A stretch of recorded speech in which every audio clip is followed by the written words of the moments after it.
আজি আৰক্ষীৰ জিম্মাৰ ম্যাদ শেষ হ'ব শ্যাম কানু সিদ্ধাৰ্থৰ মুখ্য ন্যায়িক দণ্ডাধীশৰ আদালতত হাজিৰ কৰা হ'ব দুয়োকে অধিক জেৰাৰ বাবে দুয়োজনকে পুনৰ এছআইটিয়ে জিম্মাত বিচৰাৰ সম্ভাৱনা আছে ন্যায়িক জিম্মালৈ প্ৰেৰণ কৰিলে দুই অভিযুক্ত কোৰ্ট ৰখা হ'ব তাক লৈ উদ্বিগ্ন অসম আৰক্ষী কাৰাগাৰৰ ভিতৰত সিদ্ধাৰ্থ শ্যাম কানুৰ নিৰাপত্তাক লৈ শংকা প্ৰকাশ কৰিছে আৰক্ষীয়ে আজি যেহেতু তেওঁলোকৰ 14 দিনৰ আৰক্ষীৰ জিম্মাৰ ম্যাদ উকলিব গতিকে তেওঁলোকক আজি আদালতত পুনৰ হাজিৰ কৰোৱা হ'ব আজি আদালতত হাজিৰ কৰোৱাৰ পিছত অধিক জেৰাৰ বাবে তেওঁলোকক পুনৰ এছআইটিয়ে নিজৰ জিম্মাত বিচাৰিব পাৰে কিন্তু তেওঁলোকক জিম্মাত দিয়ে নে নিদিয়ে সেয়া এতিয়াও নিশ্চিত নহয় যদি জিম্মাত নিদিয়ে যদি তেওঁলোকক ন্যায়িক জিম্মালৈ প্ৰেৰণ কৰে তেতিয়াহ'লে এই দুই অভিযুক্তক অসমত ৰখা হ'ব নে অসমৰ বাহিৰত ৰখা হ'ব সেয়া এতিয়াও নিশ্চিত নহয় তাক লৈ উদ্বিগ্ন হৈ আছে অসম আৰক্ষী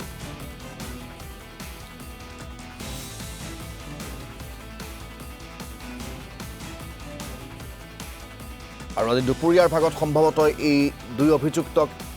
আদালতত হাজিৰ কৰোৱা হ'ব শ্যাম কানু মহন্ত আৰু সিদ্ধাৰ্থ শৰ্মা জুবিন গাৰ্গৰ মৃত্যুৰ ঘটনাৰ সৈতে জড়িত মৃত্যুৰ ঘটনাটোৰ অভিযুক্ত হিচাপে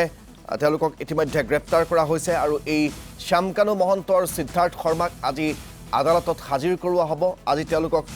পুনৰ এছআইটিয়ে জিম্মাত বিচাৰিব তেওঁলোকক ধাৰাবাহিকভাৱে সোধা পোছা কৰা হৈছে অসমৰ পৰা যোৱা অসমৰ পৰা গৈ ছিংগাপুৰত থকা ছিংগাপুৰৰ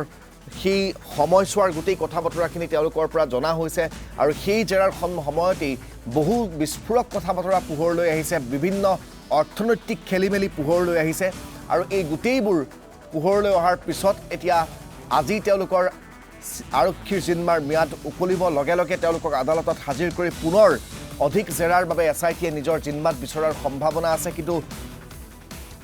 তেওঁলোকক জেৰাত দিয়ে নে নিদিয়ে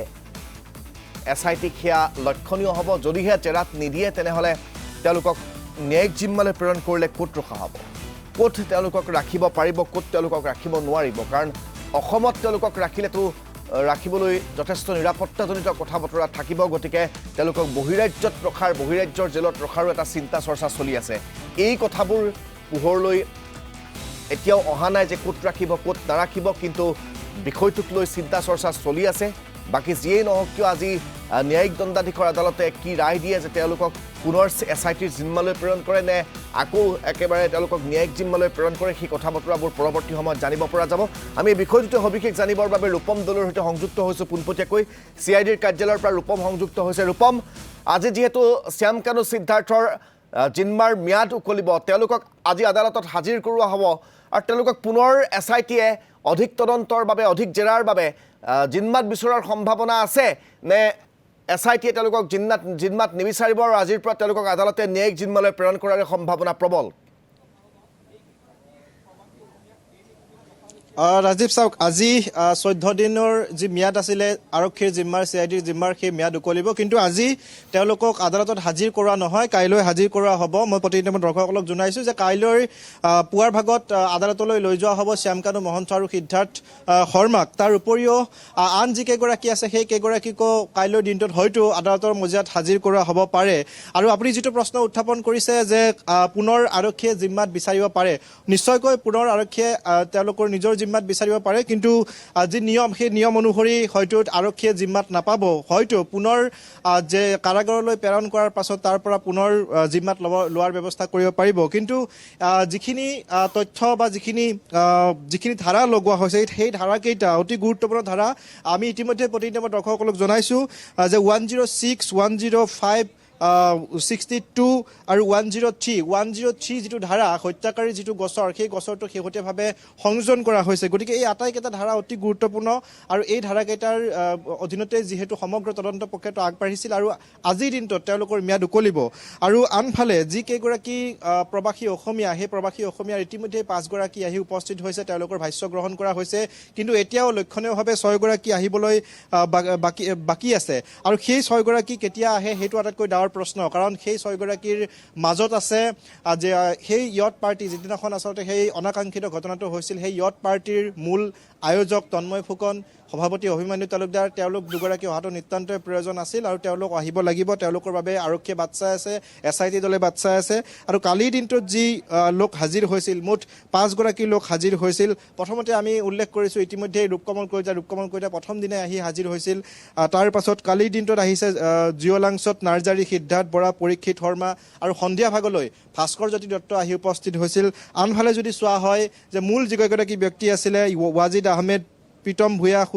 সুস্মিতা গোস্বামী সভাপতি তন্ময় ফুকন আৰু অভিমন্যু তালুকদাৰ এই কেইগৰাকী ব্যক্তি আহিবলৈ বাকী আছে আৰু তেওঁলোকক অহাৰ বাবে এতিয়াও আৰক্ষীয়ে ৰৈ আছে তেওঁলোকৰ ভাষ্য গ্ৰহণ কৰা হ'ব কিয়নো তেওঁলোক সেই য়ট পাৰ্টিটোৰ একেবাৰে চাক্ষুষ প্ৰমাণ আছিল আৰু ইতিমধ্যেই যি কেইগৰাকী য়ট পাৰ্টিত সেইদিনাখন আছিল অসমৰ ব্যক্তি অসমৰ লগত থকা ব্যক্তি অমৃতপ্ৰভা মহন্ত সিদ্ধাৰ্থ শৰ্মা শেখৰজ্যোতি গোস্বামী সেই আটাইকেইগৰাকীকে গ্ৰেপ্তাৰ কৰা হৈছে আৰু এতিয়াও CIDৰ জিম্মাত আছে কিন্তু এই আটাইকেইগৰাকী ব্যক্তি আন যি প্ৰবাসী অসমীয়া কেইগৰাকী আছে যি কেইগৰাকী প্ৰবাসী অসমীয়াৰ নেতৃত্বত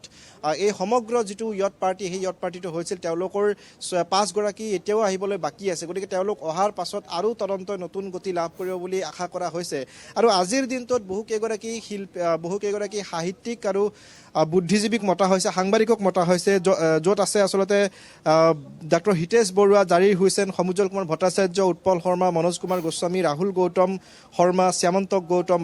ৰামানুজ দত্ত চৌধুৰী ফণীন্দ্ৰ কুমাৰ দেৱ চৌধুৰী অতনু ভূঞা অনুৰাধা শৰ্মা পূজাৰী সঞ্জীৱ ফুকন ৰাজদীপ মাইলুং বৰুৱা আৰু সমীৰণ ফুকন এই কেইগৰাকী ব্যক্তিক আজি আবেলিলৈকে আমন্ত্ৰণ জনোৱা হৈছে তেওঁলোকৰ সৈতে এই যিটো ভিচাৰা ৰিপৰ্ট নতুনকৈ আহিছে এই ভিচাৰা ৰিপৰ্টটো সম্পৰ্কে তেওঁলোকৰ সৈতে আলোচনা কৰিব কিন্তু ইতিমধ্যে বহু কেইগৰাকী ব্যক্তিয়ে অমান্তি হৈছে তেওঁলোকে নাহে ইতিমধ্যে সদৌ অসম ছাত্ৰ সন্থাই কৈছে তেওঁলোক নাহে ৰাজদীপ বাইলুক জ্যেষ্ঠ সাংবাদিক ৰাজদীপ বাইলুক বৰুৱা তেওঁ নাহে অনুৰাধা শৰ্মা পূজাৰী নাহে ৰাহুল গৌতম শৰ্মা নাহে এই ব্যক্তিসকল তেওঁলোকে নাহে তেওঁলোকে এটাই কৈছে যে যিটো তদন্ত প্ৰক্ৰিয়া চলি আছে সেই তদন্ত প্ৰক্ৰিয়াটো তেওঁলোকৰ ওপৰতে বিশ্বাস কৰিছে আস্থা আছে আপোনালোকে আগবঢ়াই লৈ যাওক CIDক সেই ধৰণৰ কথা কৈছে গতিকে পৰৱৰ্তী সময়ত লক্ষণীয় হ'ব এই যিটো ভিচাৰা ৰিপৰ্ট সেই ভিচাৰা ৰিপৰ্টটোক লৈ সকলোৱে আচলতে অপেক্ষা কৰি আছে ভিচাৰা ৰিপৰ্টটোত কি আছে আমি যিখিনি খবৰ পাইছোঁ ভিচাৰা ৰিপৰ্টটোত কিছু ভয়ংকৰ তথ্য আছে সেই তথ্যখিনি ৰাজহুৱা কৰিব পাৰিব নে নোৱাৰে সেই কথাটো আটাইতকৈ গুৰুত্বপূৰ্ণ কথা সেই সম্পৰ্কে আজিৰ দিনৰ ভাগত এই ব্যক্তিসকলক মতা হৈছে